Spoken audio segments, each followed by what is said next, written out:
We are here in front of Việt Báo Gallery. I would like to invite you to join me on a special interview with Thắng Đào, a choreographer from New York. So come join me.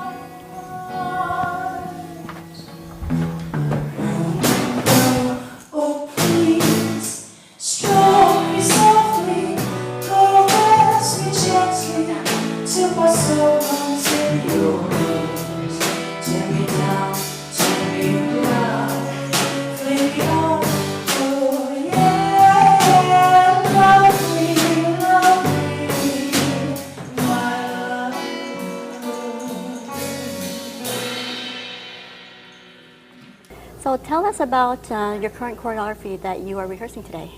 The current pieces that I'm working for today is actually for a poet named Trần Gia Từ, and I think he's pretty well known in our community. And the concert that's happening this weekend on Saturday is a CD release for Thương Linh and Cô Khánh Ly. And so as part of the CD release, they asked me to create dance for some of the songs that inspired me. So I chose 3 songs that inspired me for this week's event. So that's the project I'm working on with Việt Báo and Trần Gia Từ. Oh wow, Yeah. that's very interesting. Yeah. Can you tell us about Trần Gia Từ music and what genre it is and how long you've been working on this project? So his genre of music, I don't know if I'm qualified to pit him in a genre, but I think it's in terms of it's pretty rock influence, and it has a lot of colors and timbers from from his generation, which is pre-75. A lot of his text is actually his experience during his imprisonment in Vietnam. Oh, wow. So these songs are based on his experiences, and they're stories about people who lived during that time and people who were imprisoned, his experience in prison. There's one song speaking about, a cricket, because that was his only friend in prison. And another song is about, I think it's Snow City, but I'm not sure if it's about Vietnam or maybe a distant land, that maybe someone he loved lived in. And one song that I'm working on is Gội Đầu with Cô Khánh Ly, and it has a double meaning. On the surface, it's about washing your hair, but there's a deeper meaning, and it's really a philosophical commentary on life. What happens after you wash yourself, you clean yourself. And it's Very poetic. Yeah, it's very poetic, and it tells me a lot about the poet, because he's been through so much, he's experienced so much in life that at the end he's like, and I'm still here. Wow. And it made me not a better person or a worse person or a damaged person, but it's part of life. We move on.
cây bạch dương mặt trời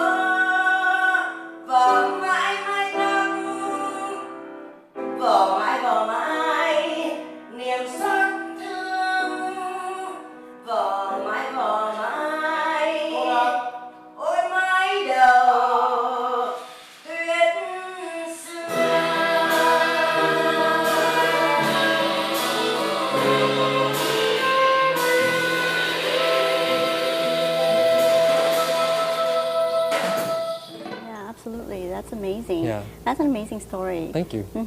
And what is the name of the song? The song is Goi Dao.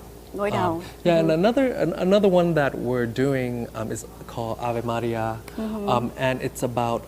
I mean, from what he told me, is it's about one of his friends who was imprisoned, and the witnessing of another prisoner's death, and that witness was questioning himself, am I going to be the next person? So from that perspective, he was praying to, Ave Maria, is this the last, and all the emotions that come when it's your last second, or when that's it, life is going to be over, and then there's a sweet song called Make Me Your Guitar. It's a little flirtatious, it's a little sweet, sexy, flirtatious, so a little balance of the different colors in dance. Yeah. So who are your favorite songwriters, and what is it that makes you love their music?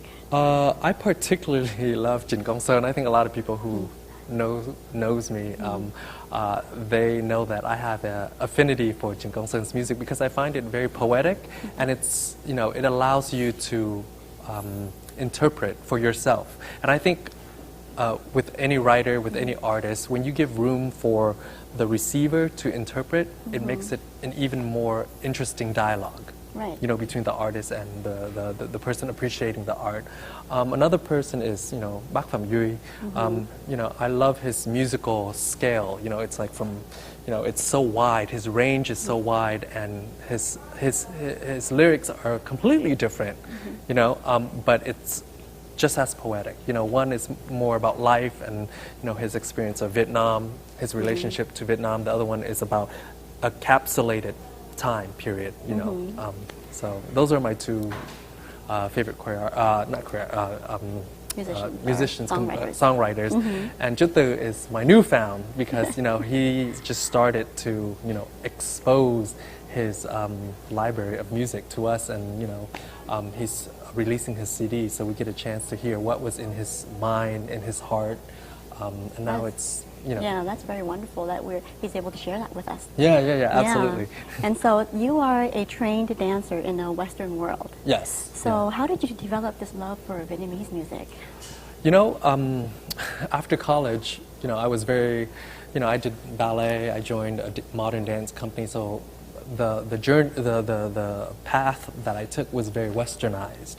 And the more I traveled around the world, I saw that each city, each state, each people had their own culture. And I looked at myself and said, well, I don't know much about my culture, yet I'm consuming other people's culture, other people's culture. So it's definitely good to get in touch with your roots. Yeah, and the more more know who you are. Yeah, and the more I dug deep into my own culture as a result of consuming other nationalities, cultures, I became fascinated with what was in our own, cultural identity.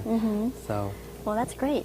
Thank you. Well, I also wanted to ask you about what is your challenges being a dancer and also incorporating your dance into Vietnamese music and working with a team who are non-Vietnamese. Well, I'm used to working with non-Vietnamese, performers and production, so that component is fine. The challenges, my bones, my joints, as I get older, you start to feel the passage of time on your body, but mainly just a lot of it is I don't know if it's a challenge. I think everything you do, there's a process, and part of the process is, to see what works, what doesn't work, and I love, creating stuff that has a Vietnamese, identity because it brings me closer to me. Right. It brings me closer to, my roots, and also something that I know my family can enjoy or understand, particularly my mother, my grandmother, the older people who used to think that I had no, cultural identity or roots, you're too westernized. But the funny thing is, I became more interested in Vietnamese culture. Right, yeah, because as you get older, like you said, you want to get in touch with the Vietnamese culture, and that's what young Vietnamese Americans ought to start, experiencing their own identity and how they can contribute to the society and Vietnamese American society. And I think we're moving towards that way. I think a lot of younger Vietnamese now find that disconnect. Right. I felt that disconnect, and I see a lot of younger Vietnamese also finding that disconnect. But the interesting is that they're interested. Now the next thing is, how do we bridge that?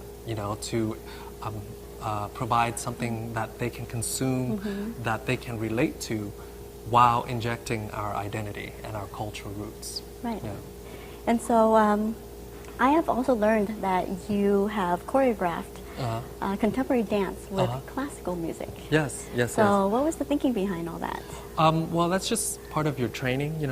Part of my training, I went to a prestigious, a dance school where they trained you both in classical dance and also contemporary dance. So part of the work is, you do both forms, both genres. So I've done classical ballet pieces, and then I've done contemporary pieces. Yeah. That's great. That's wonderful. And also, I wanted to ask you to, being Vietnamese American and being in this industry, would you want the Vietnamese people to follow your footsteps, or what advice would you tell them in terms of this industry? Yeah, absolutely. I always get really happy or proud when I meet another Vietnamese dancer, another Vietnamese artist, because then there's a connection, there's that connection, Vietnamese connection, and not seeing so many of us around, it's nice to see another brother or sister in the arts. Yeah, and share and absolutely. relate. Yeah, absolutely. Well, so let's go back in time. Okay. And tell me about how you got started, how it all started.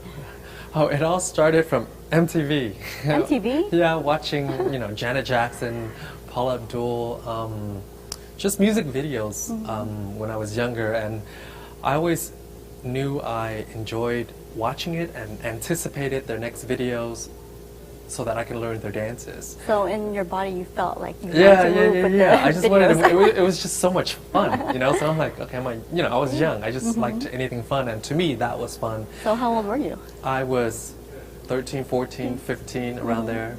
And then I just, started getting more interested in dance and wanted to learn more. And I found my way to a weekend conservatory at Cal State LA, where I met my first teacher. Okay. Because, my middle school teacher told me about this place, and she told me to go check it out because I had too much energy in class. She said, you should go and disperse that energy in a dance class or something.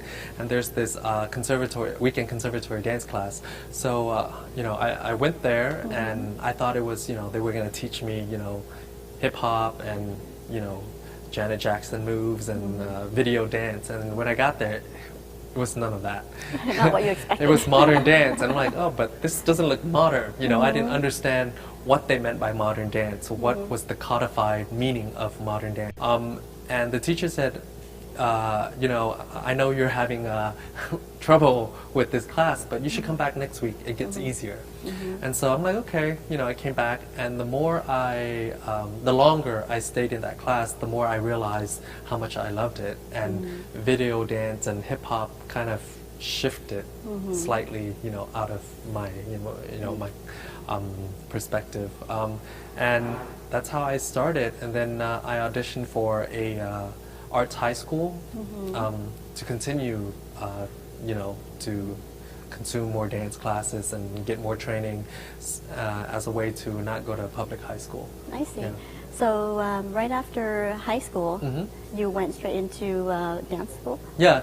So in high school, I didn't know what I was going to do, and my parents, asked me what I wanted to do, and I said, oh, I want to be a businessman or a teacher. I don't know why teaching, but or dancer. And they're like, dance? Okay. Well, as long as you're happy and you're in college, that's fine. And so right after high school, I moved to New York to go to college. Oh, okay. Yeah. So was that when you went to Juilliard school? Yes. So the year that I audition, my senior year in high school, everyone in my school wanted to get into that school, and I was the only one that year to get into Juilliard. So I'm like, you know what, I'm going to go for it because everybody wants it. There must be something really valuable there, and so I just took a chance and moved to New York, to the other coast away from my family to study dance. Well, what a move that you did. Well, so your parents were supportive. Yes, right? always been. Oh, luckily, they've always been. They've never questioned or interfered. I think for them, just me being in college was enough. I think part of I think my mother had a strong, determination to not, to not impose, those conventional, occupations like, being a doctor, lawyers, being a lawyer, or engineer. Which I can understand why that is necessary, considering the experiences and circumstances, we went through. But my mother didn't impose any of that, and she was supportive. So she just says, as long as you go to college, that's fine. Well, so. That's very good.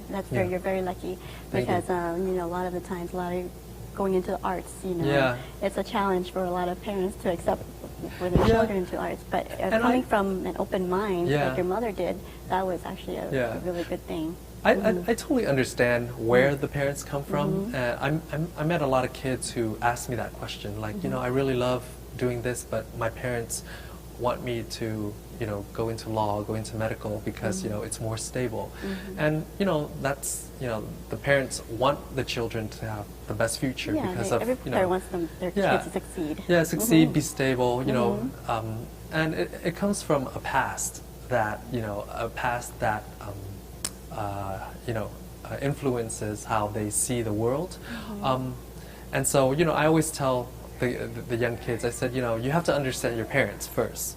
So they're looking out for you. But you also have to tell your parents that why did we come to America? It's a country of opportunities. I mean, people create their own careers here that we never even think would be a career. Absolutely. And they're hugely successful. Definitely, there's definitely lots of opportunities here. Yes. And we are very, very fortunate to, especially thanking our parents, our families that they brought us to this land. I'm saying, how many doctors do you need in a family? Like, how many lawyers do you need in a family? I think success is seeing their children happy. Absolutely. Yes. And that I can see clearly that. Yeah, and I think happiness will always, reward you, financially. If you love the things you do, you're going to succeed in it. Absolutely. Yeah. Well, that's wonderful. That's a great story that you're sharing with me, and I really enjoy that. Awesome. So, can you tell me about your debut? What was that like? My debut. So, it was really interesting because when I auditioned for my first company in New York City, I didn't receive the callback information, so I completely didn't go to the callback. And then the director called me and said, "What happened to you? How come you didn't go to the callback?" And so they took someone else. Oh. They took someone else. Oh, no. The director took someone else and said, "Well, I didn't get I didn't get the email. I was transitioning from college. I didn't have the right access and all that stuff." So he told me to come in anyway. And so when I came in, I had to wait another 6 months before I could do a debut, because they had already started working. And my first debut was actually at Yerba Buena in San Francisco. Oh.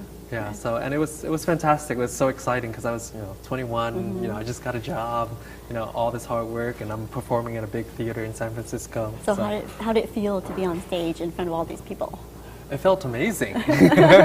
Nerve-wracking, but amazing. I mean, I guess that's why I went into dance because it was such a great opportunity and space to fully express yourself through movements and lighting, music, and then you have all your colleagues on stage that you admire, and we were just creating art. Wow. So, yeah.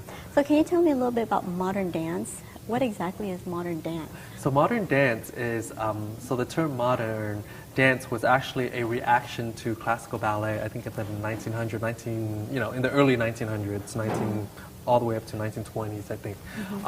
So that was when, you know, it was percolating. You know, modern dance was just a reaction to classical ballet.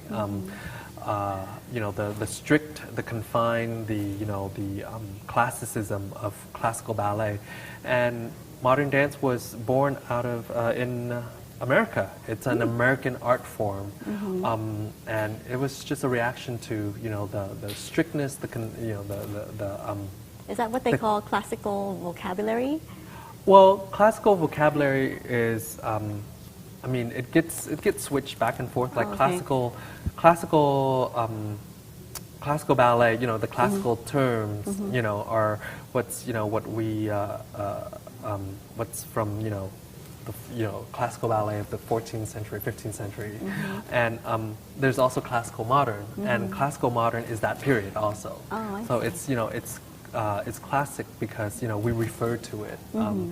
And yeah, so modern dance was a reaction to ballet, and it grew. It became very, very popular because it was an American identity, and it was another way of expressing dance, you know, as a reaction to ballet, and also because of, you know, after World War I, you know, everything became, you know, disillusioned, you know, and, you know, it wasn't classical or romantic anymore. Now it was like facing the hardships. Yeah, the hardship of, you know, World War I. So yeah.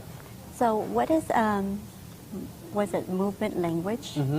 Is that body language then portrayed in like a classical or dance form? What do you? Yeah, you can. I mean, you can totally, you know, distinguish what's classical language and what's modern language, what's jazz, what's hip hop. You know. So that's all movement language. They're all different genres. They're all movements. Right. You know, but how you you know, how they.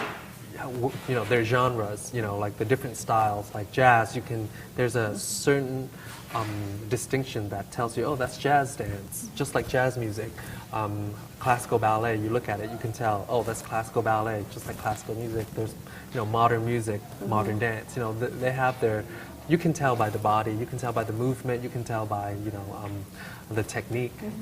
But, you know, this time right now, you know, we're so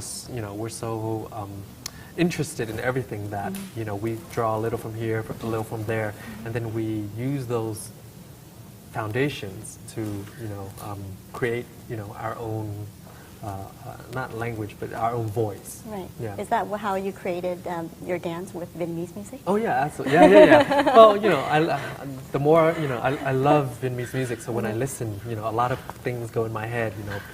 Like images, you know, lines, movements, you know, how many people, you know, what colors.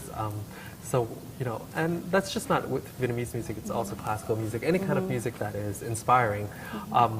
But yeah, when I listen to Vietnamese music, there's a certain yearning, a certain nostalgia that, you know, I recall. And, you know, it does influence how the kind of movements that I use, because, you know, it has to reflect, you know, the narrative of the music also. So have you always listened to Vietnamese music as a child? No. Or when did you start to... You know, I mean, I grew up in a Vietnamese household, so, you know, Paris so by it's Night always was always on, Asia, you know, so, you know, that was part of our entertainment, you know, after dinner, or our family, you know, gathering and all that stuff. But I didn't listen to it, you know, the way I listen to it now. You know, it's just like, oh, duh, you know, just one ear out the other ear, you know. Sometimes you get a song that you're like, oh, that's really beautiful, but, you know, I didn't really get into it in terms of like, let me understand the lyric, let me understand what the song means, how is it relating to me, you know, having a dialogue with the song. But it wasn't until college that I really, you know, investigated, and I really got interested in Vietnamese music. And it was from Cô Khánh Ly and singing Trịnh Công Sơn music, because I've never heard that body of music, nhạc tiền chiến, right? Or so, you know. So which song was that? It's Ru Ta Ngầm Mùi. So that was the song. That was the song. And it was actually a YouTube video. Oh. Okay. Yeah, it's a black and white YouTube video. Goal was very, very classical. Yeah, she was mang áo dài, and she was singing in front of a group of college kids, and it just blew me away. That voice just blew me away. I'm like, wow, this is, this is. Kenley is amazing. Yeah, I haven't heard this kind of music. So from there, I started Googling, YouTubing, searching, and I realized that, the composer had a body of, songs that she sang. And the more I listened, and I went out, bought CDs, I bought whatever I could, so I can, consume, as much as possible that body of music. And I just fell in love with it. And then it opened up doors for me to listen to other music too. Well, that's very amazing. Very inspiring. Lucky. That's interesting. I really like that. So tell me about your dance company, Thang Dao Dance Company. Yeah, so Thang Dao Dance Company is it's a group that I formed, and we pretty much do my work. So I go into the studio and I create works with them. And I try to do it once a year. Sometimes it gets a little busy because I'm working with other companies and other institutions, so I have to put that on hold. But when I'm not, then I get a group of dancers together and we start creating work, creating material, whatever it's inspiring at the time, and then we present shows. And yeah, they're just artists that I respect and that I enjoy working with. So what is it that you want to see in dance? What is it that I want to see in dance? I don't know. I mean, just I love dance, and I guess I want to see more Vietnamese. Yes, more Vietnamese American dancers. Yeah, but really, understanding that to dance requires a lot of commitment. And that there is a structure, foundation that you have to have in order for you to, really learn all the other forms, and also a foundation, a foundation that will allow you to learn dance. Yeah, so I just, I would love to see more Vietnamese, dancers, in any form, but it's not just for fun. Once you get into it, you have to focus, be committed. There's a lot of hard work, and I want to see those kind of dancers. Yes, absolutely. So, yeah, that takes a lot of commitment. Yeah, a lot of study, a lot of bone and muscle injuries. And a lot of agility, a lot of massages. Yeah, that's right. Yes, okay, very good. Thank you so much for joining us today on KVLA with my interview with Thang Dao, and we'll hope to see you again later.